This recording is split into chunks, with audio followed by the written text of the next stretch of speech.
Olá, sou Leiliane e nós vamos dar continuidade ao nosso projeto de empreendedorismo juvenil. Esta será a nossa terceira aula e abordaremos o conteúdo do nono ano do nosso sistema de ensino Sucesso, Valores, Empreendedorismo e Finanças. O nosso terceiro capítulo é Plano de Negócio 2, o ambiente.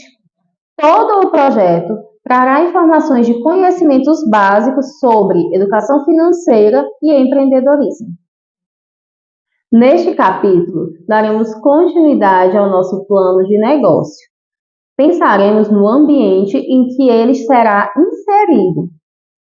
Para tanto, nossos passos serão: o passo 4, definir o público-alvo; passo 5, conhecer os seus concorrentes; e o passo 6 é optar por um local adequado para a instalação do seu negócio.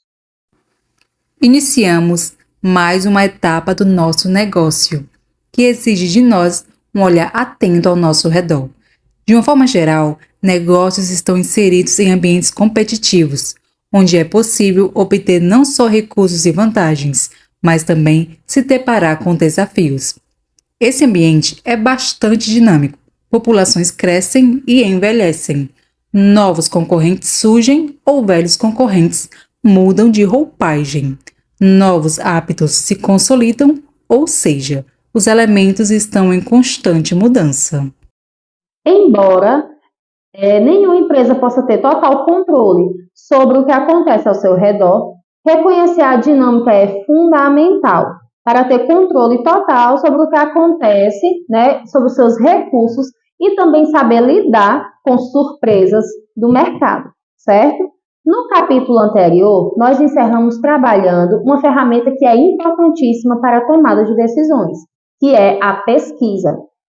Você deve lembrar que a busca de informações é uma característica do comportamento empreendedor, correto? Então, nós vamos, a partir daí, refletir melhor sobre o nosso público-alvo.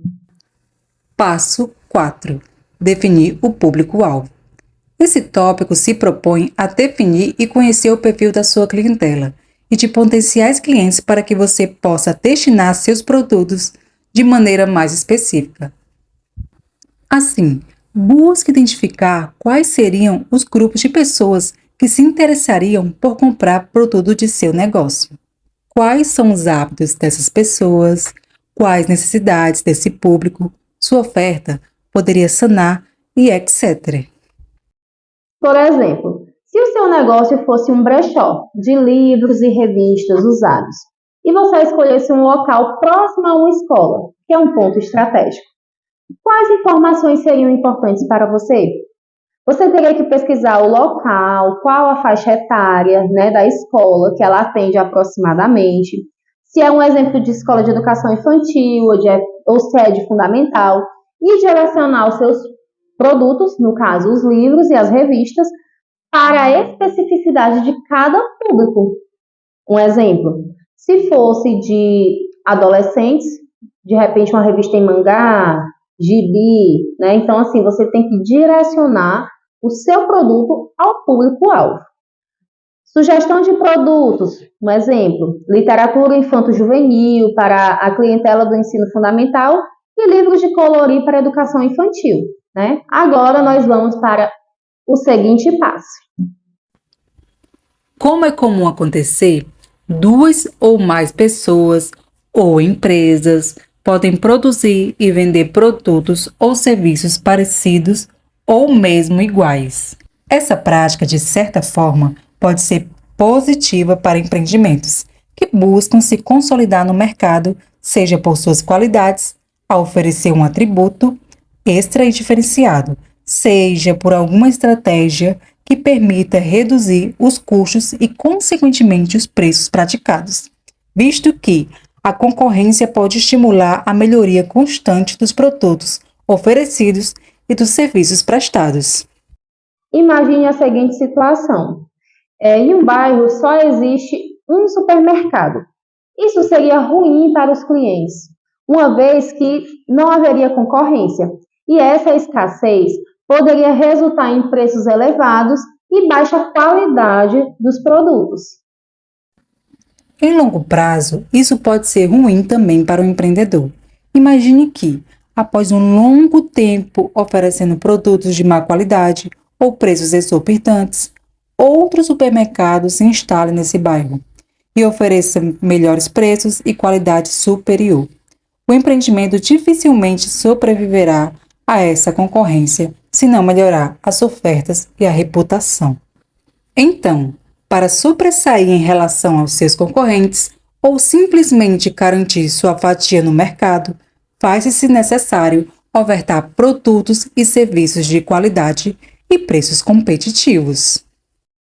Para tanto, conhecê-los é fundamental para identificar os nossos pontos fortes e fracos com relação aos concorrentes.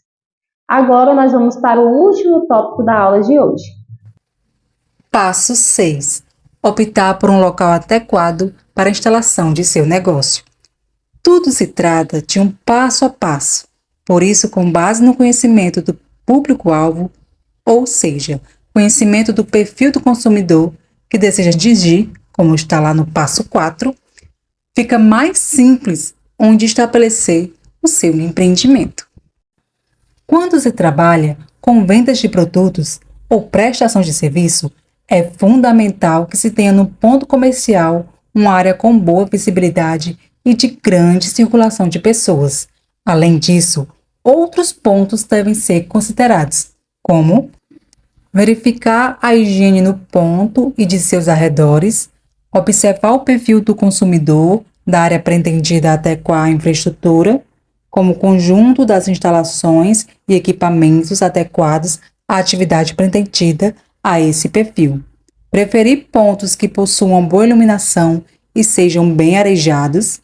Buscar localidades que tenham perfil para o empreendimento que deseja instalar.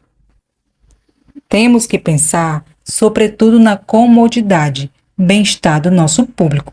Muitos serviços, por exemplo, nem sempre precisam de um espaço físico. Hoje em dia, há inúmeros profissionais que trabalham em regime de home office, ou seja, realizam suas atividades no próprio ambiente doméstico e podem realizar contatos com clientes via telecomunicações ou visitas para reuniões presenciais.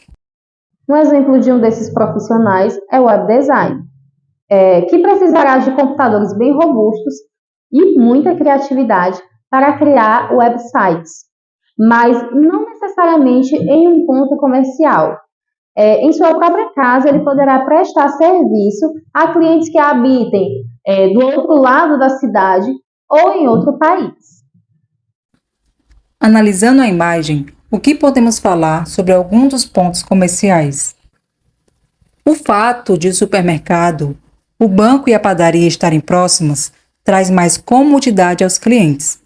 Os clientes do supermercado podem necessitar de dinheiro para realizar a compra de produtos, buscar o banco para sacar o necessário.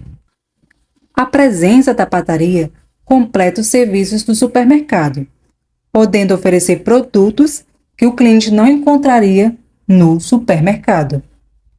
Agora vamos pensar juntos. Baseado na imagem que acabamos de ver, qual é o local ideal para a instalação de uma farmácia?